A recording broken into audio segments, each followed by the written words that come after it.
మలికిరణాలు పాడ్కాస్ట్కు స్వాగతం. ఇది మీ దైనందిన జీవితానికి అవసరమైన జ్ఞానం మరియు మార్గదర్శకత్వం. ప్రతి హృదయానికి నిరీక్షణ మరియు ప్రోత్సాహం. మాతో కలిసి నడవండి. అందరికీ నమస్కారం అండి. మరి మలి వయసులో ఒంటరితనం అనే దాని మీద మనము మాట్లాడుకుందాము. వయసు పెరిగే కొద్దీ మహిళల్లో ముఖ్యంగా కొన్ని మార్పులు వచ్చేస్తూ ఉంటాయి. ఆరోగ్యపరంగా కానీ మరి సైకలాజికల్గా మానసికంగా కానీ కొన్ని మార్పులు వస్తూ ఉంటాయి. అంటే పిల్లలు దూరం అవ్వటము, వారి ఉద్యోగరీత్యా వారి కుటుంబాలుగా ఏర్పడి వారి దూరం అవ్వటము, మరి ఒంటరిగా ఉండటం, ఫ్రెండ్స్ సర్కిల్ కూడా ఉండే కొద్దీ తగ్గిపోతూ ఉంటుంది. మన ఉద్యోగరీత్యా ఉన్నప్పుడు కొంతమంది ఫ్రెండ్స్ ఉంటారు. ఉద్యోగం నుండి విరమించుకున్న తర్వాత విశ్రాంతి జీవితంలో ఆ ఫ్రెండ్స్ దూరం అవుతారు. కనుక ఫ్రెండ్ సర్కిల్ కూడా తగ్గిపోతుంది.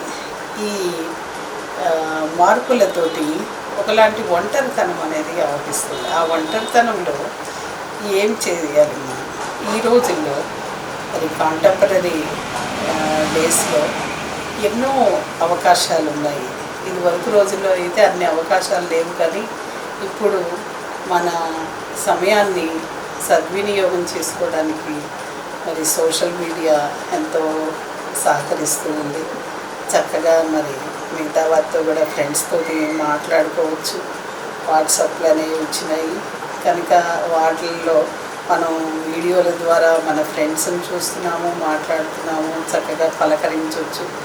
అలాగే కొన్ని మంచి ప్రోగ్రామ్స్, ఆధ్యాత్మికపరమైన ప్రోగ్రామ్స్కి మనం అటెండ్ అవ్వడం కానీ, ఇంకా ఫ్రెండ్స్ సర్కిల్స్ని దర్శించడం కానీ, కొన్ని ప్రదేశాలు చూడటానికి వెళ్ళటం కానీ, ఇలాంటివి మనం పెట్టుకుంటే జీవితంలో మనకు ఒంటరితనం అనేది ఉండదు. కనుక ఈ డిజిటల్ వాల్యూస్ అనేవి అంటే కొన్ని మనం నేర్చుకుంటే మంచిది. ఈ స్మార్ట్ ఫోన్లు వచ్చిన తర్వాత ఆ ఫోన్లని ఎలా వాడాలి, ఆ వాడటం అనేది తెలిసిందంటే మనం చక్కగా పిల్లలకి దగ్గరగా ఉన్నట్లే మనం ఫీల్ అవుతూ ఉంటాము. ప్రతిరోజు పిల్లలతో మాట్లాడుకుంటాము, మనవరాళ్ళని చూస్తూ ఉంటాము, ఫ్రెండ్స్ని చూస్తుంటాము. ఇంకా అనేక మంచి కార్యక్రమాలకు మనం అటెండ్ అవ్వచ్చు. కనుక ఈ వయసులో ఒంటరితనం అనేది లేదు. ఈ ఒంటరితనం తీసివేసుకుంటే మనం మరి చక్కని కాన్ఫిడెన్స్ లెవెల్స్ మనకి పెరిగిపోతాయి. ఆరోగ్యం కూడా చాలా బాగుంటుంది. మనం ఎన్నో వింటున్నాము. ఆరోగ్య విషయంలో మనం సంతోషంగా ఆనందంగా ఉంటే మన ఆరోగ్యం కూడా చాలా బాగుంటుంది. ఈ కొద్ది మాటలతోటి నేను విరమిస్తున్నాను. Thank you.